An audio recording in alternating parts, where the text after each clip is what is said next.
or welcome back to my YouTube channel, A Young Homeopath. Hope you all doing well.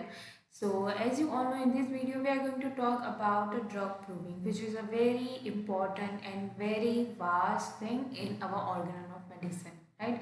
So, particularly in the third BHMS, it is comes in the examination as a full question, right? And also some components of this particular topic which comes in the examination is a short note or 7 to 8 marks, right? So it is a very important point or a very important topic in the third year BHMS examination point of view, right? So basically in this video we are going to know about the definition of the drug proving. Second thing, that rules of drug proving, right? So basically in the rules of drug proving, which is a main core thing of the drug proving, right? So for the whole topic of drug proving, I will make another 4 videos, right? So we can easily understand the whole things, right? And if I mix up all the rules in one video, the particular video will going to be so vast, right? And it going to be very boring, right? So particularly in this video we are going to see only one rule of the drug proving, which is the selection of prover, right? So based on this particular rule, there is another various kind of questions are arising, and the various kind of questions are also comes with the examination in the short note, right? So we just see those all the things in this particular video, right? So let's get started.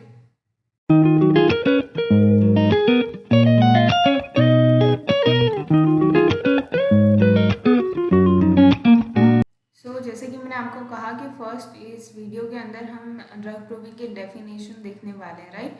So first यहाँ पर मैंने 2 definitions लिखी हुई है drug proving की। जो पहली definition है वो अकॉर्डिंग टू डॉक्टर हैनेमन है, या फिर तो इन शॉर्ट यूँ कह लीजिए कि जो एक आइडियल ड्रग प्रूविंग की डेफिनेशन है वो लिखी गई है, या फिर तो एक समझने के लिए हम ड्रग प्रूविंग को कैसे समझेंगे, राइट? उस तरीके से इसको लिखा गया है। एंड सेकेंड वन जो है वो हमारा पूरा एफोरिज्म नंबर 105 है, राइट? जिसके अंदर की हैनेमन सर ने हमें समझाने की कोशिश की है कि ड्रग प्रूविंग क्या होता है, right? So first thing, which is it is the systemic and orderly process. So now here the first thing, which is a systemic. So there is a system, there is a whole system of the drug proving, right? जो drug proving है वो कोई एक component नहीं है, या फिर तो कोई एक simple चीज़ नहीं है. It is a system, मतलब कि यहाँ पर बहुत सारी चीज़ें मिलाकर हम पूरा drug proving करते हैं, right? Second thing, which is orderly process, मतलब कि यहाँ पर एक सिस्टम तो हमने देख लिया कि ये कोई एक सिंपल चीज़ नहीं है, यहाँ पर बहुत सारी चीज़ों को मिलाया जाता है, लेकिन इन सारी चीज़ों को हमें एक ऑर्डर में मिलाना है, राइट? एक ऑर्डर में इन सारी चीज़ों को करना है, तब जाकर हम एक परफेक्ट ड्रग प्रूविंग कर पाएंगे, right? It is a systemic and orderly process of investigation. अब सिस्टमिक है, ऑर्डरली है, प्रोसेस है, लेकिन किस चीज़ का? Investigation of the pathogenic power, right? Investigation हमें करनी है, किस चीज़ की करेंगे? Pathogenic power of medicine, right? जो हमारा क्रूड सब्सटेंस है उसे उसकी जो पैथोजेनिक पावर है, राइट? अब यहाँ पर आपको एक क्वेश्चन हो रहा होगा, वाई पैथोजेनिक पावर, राइट? सो जो होम्योपैथिक मेडिसिन होती हैं वो हमारी बॉडी के अंदर सेम सिम्टम्स को क्रिएट करती है, राइट? इन द सेंस कि वो हमारे बॉडी के अंदर कुछ सिम्टम्स को क्रिएट करती हैं, राइट? सो वो एक पैथोजेनिक पावर हुआ। उस पैथोजेनिक पावर को समझने के लिए, उस पैथोजेनिक पावर की इन्वेस्टिगेशन करने के लिए हमारे पास एक ऑर्डरली एंड एक सिस्टमिक प्रोसेस है, जिसे हम कहते हैं ड्रग प्रूविंग, राइट? अब ये इन्वेस्टिगेशन हम करेंगे कैसे, राइट? सो इस इन्वेस्टिगेशन को करने के लिए हमारे पास जो है मेडिसिन है, या फिर तो जो एक क्रूड सब्सटेंस है उसे हमें कोई ह्यूमन को देना पड़ेगा, राइट? या फिर तो इन शॉर्ट अगर हम पूरा एक wild variety of drug proving की बात करें, लाइक एलोपैथी के अंदर जो उनकी मेडिसिन होती हैं वो लोग भी ड्रग प्रूविंग करते हैं, लेकिन वो लोग ड्रग प्रूविंग करते हैं on the lower animals, right.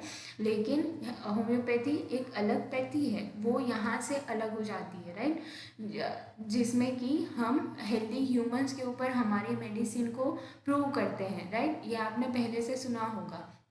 अब यहाँ पर मेन चीज़ आती है कि हेल्दी ह्यूमंस के ऊपर हम ये जो क्रूड सब्सटेंस है या फिर तो मेडिसिन है उसे हम एडमिनिस्टर करेंगे, उन्हें हम देंगे, राइट, कुछ टाइम के लिए, राइट। और वो कुछ टाइम के लिए कुछ पर्टिकुलर पोटेंसी के अंदर, राइट, कुछ ऐसे ह्यूमंस को देंगे, राइट। वो सारी चीज़ें हम आगे रूल्स या फिर तो पूरा प्रोसेस ऑफ ड्रग प्रूविंग में देखेंगे, लेकिन यहाँ पर इन शॉर्ट डेफिनेशन और जो पूरा एक ब्रीफ इंट्रोडक्शन कह सकते हैं आप कि ड्रग प्रूविंग के बारे में, राइट, जो कि हमने यहाँ पर देखा। Then it is the systemic and orderly process of investigation of pathogenic power of the medicine by administrating it on the healthy humans, right? अब यहाँ पर हम देखेंगे एफोरिज्म नंबर 105। वो क्या कहते हैं, it is the process of acquiring knowledge. यहाँ पर हमें एक नॉलेज लेनी है किस चीज़ की, of the instruments of in attended for the cure of the natural disease, in the sense कि जो नेचुरल डिजीज़ हमारी बॉडी के अंदर हुई है उसे हमारा जो मेडिसिन है वो किस तरीके से क्योर करेगा, राइट। उसकी नॉलेज को एक्वायर करने के लिए जो पूरी प्रोसेस है उसे हम कहते हैं ड्रग प्रूविंग, राइट। सो आपको जो भी डेफिनेशन अच्छे से याद हो वो आप लिख सकते हो एग्ज़ाम के अंदर। नाउ सेकेंड थिंग अब हमारे पास आता है रूल्स ऑफ ड्रग प्रूविंग या फिर तो पूरा process of drug proving, right. So rules of drug proving के अंदर यहाँ पर 5 चीज़ें हैं जो कि जिसे कि हम कहते हैं rules of drug proving. First one which is the selection of prover, जिसे कि आज हम इस वीडियो के अंदर डिस्कस करेंगे, राइट। सेकेंड वन है हमारा प्रिपरेशन ऑफ द मेडिसिन या फिर तो प्रिपरेशन ऑफ फ्रूट सब्सटेंस या फिर तो preparation of substance which we have to prove, right. Second one which is a dose and administration, right. अब हम उसका डोज भी कितना देंगे, कितने डोज में, कितनी पोटेंसी में, कब एडमिनिस्टर करेंगे, राइट। थर्ड वन है हमारे पास रिकॉर्डिंग। अब हमने जो हमारा प्रूवर है उसे हमने वो पर्टिकुलर क्रूड सब्सटेंस या फिर तो मेडिसिन हमने उसे एडमिनिस्टर कर दी, उसे पोटेंसी हमने सिलेक्ट कर ली, उसको हमने पर्टिकुलर टाइम के लिए हमने उस चीज़ को एडमिनिस्टर किया, लेकिन उसके बाद क्या होगा, उसके बाद हमें जो चाहिए वो है हमारे सिम्टम्स, राइट। हम ड्रग प्रूविंग क्यों करते हैं, इसीलिए कि हमें पता चले कि वो एक पर्टिकुलर जो सब्सटेंस है वो किस तरीके के सिम्टम्स को क्रिएट कर सकता है बॉडी के अंदर, राइट। सो उस चीज़ को रिकॉर्ड करने के लिए, right, which is the recording, right. And the last one which is the precautions, कि हमें क्या क्या प्रिकॉशंस रखने चाहिए, राइट। नाउ जो सिलेक्शन ऑफ प्रूवर है, राइट। सो फर्स्ट थिंग हमारे पास यहाँ पर आता है सिलेक्शन ऑफ प्रूवर। अब प्रूवर को सिलेक्ट करना क्यों इम्पॉर्टेंट है, right. So first thing that कि आगे आपने देखा कि होम्योपैथिक जो सारी मेडिसिन होती है वो हेल्दी ह्यूमंस के ऊपर ही प्रूव होती हैं। अब हमारे पास प्रूवर भी ऐसा होना चाहिए जो कि अच्छे से रिकॉर्डिंग कर सके, राइट, अच्छे से उन सारी चीज़ों को लिख सके। सेकेंड थिंग वो सारे सिम्टम्स को समझ सके, राइट। वो सेंसिटिव होना चाहिए, वो लाइक इन द सेंस हम आगे वो सारी चीज़ें देखेंगे कि बेस्ट प्रूवर कौन सा होता है, आइडियल प्रूवर कौन सा होता है, सेकंड बेस्ट प्रूवर कौन सा होता है, राइट, और थर्ड बेस्ट प्रूवर कौन सा होता है, राइट, और हमें किस तरीके से प्रूवर को सिलेक्ट करना चाहिए, राइट। सो वो सब आएगा हमारा सिलेक्शन ऑफ प्रूवर के अंदर। सेकेंड थिंग हमारा है preparation of the medicine, right. So उसके अंदर हम कौन कौन से टाइप के जो क्रूड सब्सटेंसेस हैं उनके अंदर से किस तरीके से मेडिसिन को प्रिपेयर करेंगे, जो कि आपने पहले फार्मेसी में समझा था, उसी सेम चीज़ को यहाँ पर ब्रीफ में समझना है, राइट। थर्ड वन है हमारा dose and administration, right. Dose कितना दोगे, पोटेंसी कितना दोगे, उसे किस तरीके से एडमिनिस्टर करोगे, ओरली दोगे, किस तरीके से दोगे, right. And the third one which is a recording, जो कि मैंने आपको आगे भी समझाया, एंड प्रिकॉशंस, राइट। नाउ अब हम चलते हैं हमारा सिलेक्शन ऑफ द प्रूवर के ऊपर, right. So now first one which is a proving on the human being, right. So हम ह्यूमन बीइंग के ऊपर प्रूविंग कर रहे हैं तो प्रूवर कौन होगा, लाइक प्रूवर की डेफिनेशन क्या होगी? The subject on whom a drug is proved is known as the prover, right? जिसके ऊपर हमें ड्रग प्रूव करनी है which is known as a prover, right? Easy. Second thing which is the disadvantages of the animal proving. अब यहाँ पर हमने बात की है ह्यूमन बीइंग के ऊपर प्रूव करने के लिए। सो सेम वे हमारे दिमाग में एक चीज़ आएगी कि क्यों हम एनिमल्स के ऊपर प्रूव नहीं कर सकते, राइट? और यहाँ पर से ही एक क्वेश्चन अराइज होता है, एक शॉर्ट नोट अराइज होती है कि सेम चीज़ के advantages of animal proving, right? या फिर तो होम्योपैथी एनिमल्स के ऊपर प्रूव क्यों नहीं की जाती, राइट? उस सेम चीज़ों के लिए आप यही आंसर लिख सकते हो ना। फर्स्ट यहाँ पर जो पॉइंट है which is subjective and the mental symptoms can't study because they can't express them self by speaking, right? So मैंने आपको आगे कहा कि हमें प्रूवर को एक अच्छे से प्रूवर को सिलेक्ट करना क्यों इम्पॉर्टेंट है, बिकॉज कि वो उसके सारे जो सेंसेशन, जो सारे एबनॉर्मल सेंसेशन, सारे सिम्टम्स आ रहे हैं उसे वो समझ सके, उसे वो नोट डाउन कर सके, राइट? सो सब्जेक्टिव सिम्टम्स क्या होते हैं? सब्जेक्टिव सिम्टम्स जो होते हैं वो जो पेशेंट है वो खुद ही फेल्ट कर रहा है, राइट? जो पेशेंट है वो खुद ही महसूस कर रहा है, उसे हम कहते हैं सब्जेक्टिव सिम्टम्स, राइट? सो अगर हमने एनिमल्स के ऊपर हमारी मेडिसिन को प्रूव करना चाहा तो हमें सब्जेक्टिव सिम्टम्स नहीं मिलेंगे। सेकेंड थिंग, हमें मेंटल सिम्टम्स नहीं मिलेंगे। जो एनिमल है वो हमें बता नहीं पाएगा कि वो मेंटली क्या सोच रहा है, right?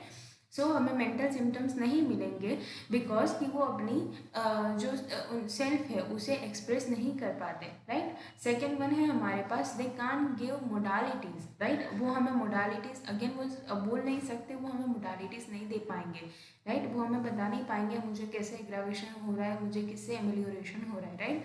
And which is very important for the differentiation of the drug, right? Now third one, which is it in many cases effect on the same drug on the animals is different from that on the humans, right? जो same drug है वो animals के ऊपर different react दिखाएगी और humans के अंदर different react दिखाएगी, right?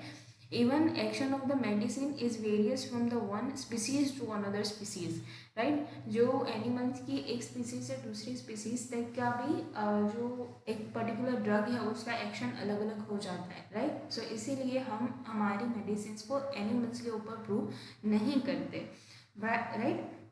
Now the second one, which is a requirement of the qualities of the human prover, right? अब requirement क्या है? अब हमने ये देख लिया कि हम human prover ही क्यों लेते हैं, राइट? वो हमने पहले पॉइंट के अंदर देख लिया। नाउ अब हम देखेंगे कि हमें ह्यूमन प्रूवर के अंदर भी कैसी रिक्वायरमेंट्स चाहिए, कैसी क्वालिटीज़ होनी चाहिए उस ह्यूमन प्रूवर के अंदर, राइट? सो फर्स्ट थिंग है हमारे पास ideal prover, right? Ideal prover अब कैसा होना चाहिए, उसके कैरेक्टरिस्टिक क्या होने चाहिए? सो वो फर्स्ट थिंग हेल्दी होना चाहिए, इंटेलिजेंट होना चाहिए, देन डेलिकेटेड होना चाहिए, राइट? वो अपने अंदर होने वाले चेंजेस को फिल्ट करता होना चाहिए, राइट? सेकेंड वन है हमारे पास सेंसिटिव होना चाहिए, देन इरिटेबल होना चाहिए, राइट?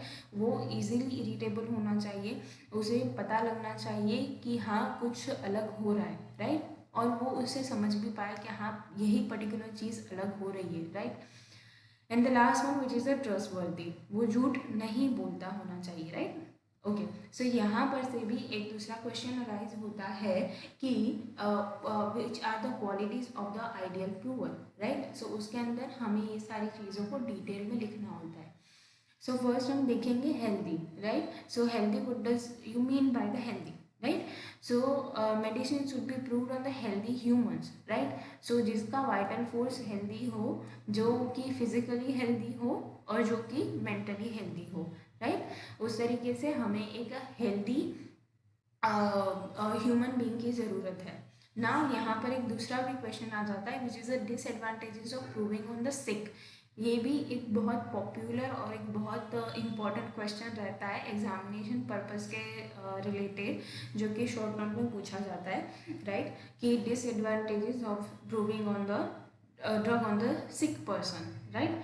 सो अब पहले हमने आगे देखा था कि एनिमल्स के ऊपर हम क्यों प्रूव नहीं करते। यहाँ पर हम देखेंगे कि हम सिक पर्सन के ऊपर प्रूव क्यों नहीं करते, राइट। सो यहाँ पर कुछ मैंने पॉइंट्स निकाले हैं जो कि बहुत इम्पॉर्टेंट रहेंगे कि why what is the disadvantages, right.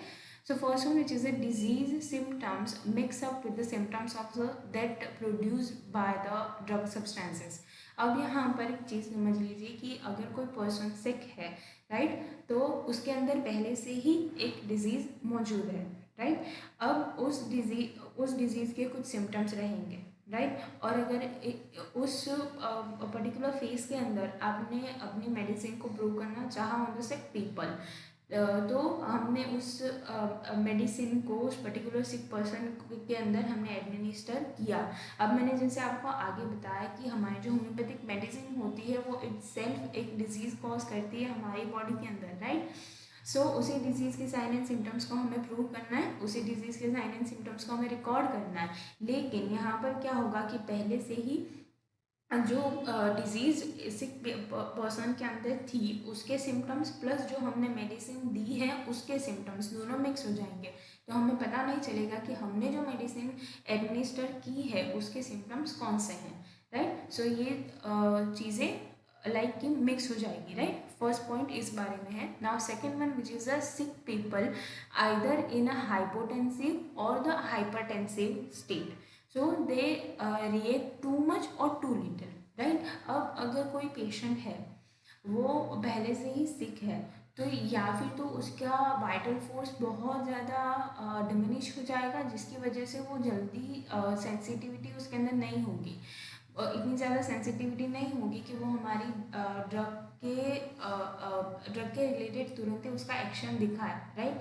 So वो हो गया hyposensitive. Then hypersensitive, right, जो कि वो तुरंत ही अपने सिम्टम्स दिखाना शुरू कर देगा, राइट। सो इस तरीके से वो बहुत ज़्यादा रिएक्ट दिखाएंगे या फिर तो बहुत कम रिएक्ट दिखाएंगे।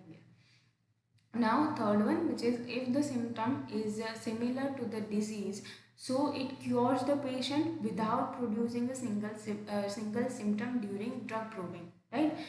सो अब ये वो बात हो गई कि अगर कोई पेशेंट हमारे पास आता है और हमने उसके सिम्टम ढूंढ कर उसे दी और वो पेशेंट क्योर हो गया, उस तरीके की बात है, राइट। सो अगर जो सिम्टम है वो हमारी जो सिक पर्सन के जो सिम्टम है वो हम जो एडमिनिस्टर करने वाले हैं ड्रग उसके सिम्टम से सिमिलर हुआ, तो वो हमारी जो एडमिनिस्टर की हुई ड्रग है वो सिक पेशेंट को क्योर कर देगी, राइट, और वो एक भी सिम्टम को प्रोड्यूस नहीं करेगी, right. Now fourth one, if the drug symptoms are opposite to the disease. अब यहाँ पर हमने सिमिलर की बात की, सेम वे अगर हम ऑपोजिट की बात करें तो right, disease symptom then a few symptoms left after the palliation, right. अगर ऑपोजिट होगा तो पेलिएशन होगा, राइट। सो पेलिएशन होने के बाद, अब पेलिएशन होगा तो क्या होगा कि उसके जो सिम्टम्स हैं वो थोड़े से क्योर हो जाएंगे और थोड़े से रह जाएंगे। आई मीन क्योर तो नहीं होंगे, थोड़े से सप्रेस हो जाएंगे एंड थोड़े से रह जाएंगे, राइट। सो उस तरीके से fourth point is about the palliation, right. Now the fifth one, if the symptom are dissimilar, अगर वो डिसिमिलर है तो क्या होगा in the nature, then the resulting picture is a mixture of both the diseases and drug induced, right। अब यहाँ पर complex जो डिजीज था उसका पूरा पिक्चर आ जाएगा, right. Now the sixth one, which is a powerful and deep acting medicine arouses the latent miasm in the patient which makes proving more complicated। अब अगर हमारी जो प्रूविंग करने वाली मेडिसिन है वो बहुत ही ज़्यादा पावरफुल है और बहुत डीप एक्टिंग है, राइट, तो वो हमारा जो पेशेंट है उसके अंदर पहले से ही डिजीज़ है, इन द सेंस कि उसके अंदर पहले से ही जो हमारा सोरामाइज्म है वो उसके अंदर एक्टिव हो चुका है। लेकिन अगर हमने ये मेडिसिन दी जो कि पावरफुल है प्लस डीप एक्टिंग है, तो वो जो उसके अंदर का जो माइज्म है उसे लेटेंट फेज में ले जाएगी, जिसकी वजह से जो प्रूविंग है वो और भी ज़्यादा कॉम्प्लिकेटेड हो जाएगी, प्लस जो पेशेंट है वो भी सफ़र करेगा, राइट। ओके, सो ये सब था हमारा फर्स्ट थिंग जिस हेल्दी ह्यूमन हमें क्यों लेना चाहिए, या फिर तो जो एक आइडियल प्रूवर है उसकी एक क्वालिटी है which is a healthy human, right. अब हमारे पास सेकेंड क्वालिटी है which is a intelligent, right. So prover must be intelligent to express his sensation, right. जैसे मैंने आपको आगे भी कहा था कि उसे पता होना चाहिए कि उसे किस तरीके के एबनॉर्मल सेंसेशंस आ रहे हैं, right, and describe his sensation in a accurate term, right. Now third one which is a trust वर्दी या फिर तो ट्रूथ वर्दी, जो कि झूठ ना बोले, right. So he must be very careful to record all the phenomena as fact, right. Must be avoid, like कि हमें क्या अवॉइड करना चाहिए, imaginary phenomena and over colour of fact, right. कुछ लोग होते हैं which is more hypersensitive, right, जिनको कि कुछ पेशेंट्स भी ऐसे होते हैं जिनको कि ऐसा लगता है कि मैं बहुत ज़्यादा अगर इस सिम्टम को करके बताऊंगा, या फिर तो मैं बोलूँगा कि मुझे बहुत बहुत ज़्यादा पेन हो रहा है, लेकिन एक्चुअली इतना ज़्यादा पेन ना हो। सो उस तरीके से over colour of fact, right.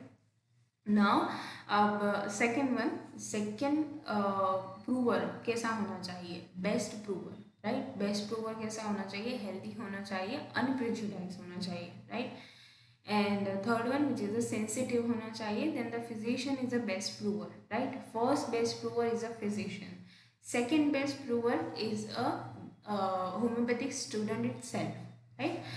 And the third best prover is a idiosyncratic prover, which is the third one, right? जिसे कि आप यहाँ पर देख सकते हो, which is the third one, idiosyncratic prover. So what is idiosyncrasy? Is a like ये एक पूरा अलग टॉपिक हो जाता है, लेकिन यहाँ पर समझने के लिए idiosyncrasy that means कि जो कि बहुत ज़्यादा हाइपर सेंसिटिव होता है, राइट, जिनके अंदर कि हमें सारे सिम्टम्स अच्छे से मिलते हैं, right. That type of persons are a idiosyncratic persons, right. So वो is just and only manifest his abnormal susceptibility to certain substances, right. अब सर्टन सब्सटेंसेस के लिए जो एक पर्टिकुलर पर्सन है उसे उसके जो एबनॉर्मल सेंसेशंस हैं वो उसे तुरंत ही लाइट होती है, राइट। अगर हम नॉर्मल लैंग्वेज में कहें कि कोई एक अलग एबनॉर्मलिटी उसकी लाइफ में होगी, देन उसे तुरंत ही ऐसा होगा नहीं ऐसा नहीं होना चाहिए, ये कुछ अलग हो रहा है, राइट, इस तरीके से। And is possible best prover for that substance, right, for the particular substance. जो इडियोसिंक्रेटिक पर्सन्स होते हैं वो उस पर्टिकुलर सब्सटेंस के लिए बेस्ट प्रूवर होते हैं, राइट। सो बेस्ट प्रूवर कौन कौन से होते हैं, ये भी एक वाइवा का क्वेश्चन होता है। So first best prover is a physician, second best prover is a best BHMS students, and the third one which is the idiosyncratic person, and last one which is both sexes and all ages and various constitutions, right, जो कि हमारा एक main चीज़ है homeopathic drug proving की, कि हम healthy humans के ऊपर, बोथ सेक्सेस के ऊपर, ऑल एज ग्रुप्स के अंदर एंड वेरियस कॉन्स्टिट्यूशंस के लोगों के ऊपर हम हमारे ड्रग को प्रूव करते हैं, right. So in the फॉरिज्म number 127 must prove on the male and the female, means both the sexes, to reveal their action on the sexual sphere, right। अब मेल एंड फीमेल के अंदर हम क्यों हमारे drug को prove करेंगे, इसलिए क्योंकि हमें पता चले कि मेल सेक्सुअल ऑर्गन्स के ऊपर हमारी ड्रग कैसा रिएक्ट दिखाती है, सेम में फीमेल सेक्सुअल ऑर्गन्स के ऊपर हमारी मेडिसिन कैसा रिएक्ट दिखाती है, right. Now second thing which is aphorism number 134 के अंदर क्या कहा गया है, all the symptoms of the drug do not appear on the first thing one person at once and in the same experiment, right। So remember here कि यहाँ पर हम जो सारे सिम्टम्स को रिकॉर्ड करने की बात कर रहे हैं वो सारे सिम्टम्स एक ही पर्सन के अंदर हमें नहीं मिल जाएंगे, इसीलिए हमें ओल्ड एज ग्रुप्स के अंदर हमें जो ड्रग प्रूविंग है वो करनी है, राइट। किसी एक पर्सन के ऊपर हम ड्रग प्रूव करके उसका पूरा सिम्टम नहीं बना सकते, उसका पूरा मटेरिया मेडिका में उसे हम नहीं लिख सकते, राइट। सो हमें एक पर्सन के अंदर वो नहीं मिलेगा, पहली बार के अंदर भी हमें सारे सिम्टम्स नहीं मिलेंगे। And third one, on in the same experiment, right, एक ही एक्सपेरिमेंट करके एक ही पर्सन के ऊपर आप नहीं कह सकते कि ये पर्टिकुलर मेडिसिन का ये एक्शन है, right. Now in aphorism number 136 there is give medicine to many individuals in their corporeal and mental constitution, right. So last one कि हम सारे constitutional groups के अंदर भी जो हमारी मेडिसिन है उसे प्रूव करते हैं, राइट। सो यहाँ पर आप देख सकते हो कि एफोरिज्म नंबर 127 जो है वो कहता है कि हमें बोथ सेक्सेस के ऊपर हमारी ड्रग को प्रूव करना है। एफोरिज्म नंबर 134 कहता है कि हमें सारे जो एज ग्रुप्स है उसके अंदर हमारी मेडिसिन को प्रूव करना है। एंड एफोरिज्म नंबर 136 जो है वो कहता है कि हमें सारे कॉन्स्टिट्यूशनल ग्रुप्स के अंदर या फिर तो सारे कॉन्स्टिट्यूशन के लोगों के ऊपर हमारी मेडिसिन को प्रूव करना है। एट दैट टाइम ही हम कह सकते हैं कि हमने ड्रग प्रूविंग किया है, right. Okay, is all about the first one which is the selection of prover, right. So ये होता है हमारा first part of drug proving, right. So another part of drug proving के अंदर हम देखेंगे mode of preparation of drug for the proving, right, जो कि आप यहाँ पर देख सकते हो, उसे हम देखेंगे second part of drug proving के अंदर, जो कि मैं जल्दी अपलोड करूँगी। So till then, hope you all like this video, and if you like this video, then please like, comment, share, and subscribe to my channel. And also, if you want these handwritten notes, then please check the description box below. And if you like this video, and also if you want any video on a specific topic, you can tell me in the comment section, as well as you can DM me on my IG account. Link is in the description box. Thank you so much for watching.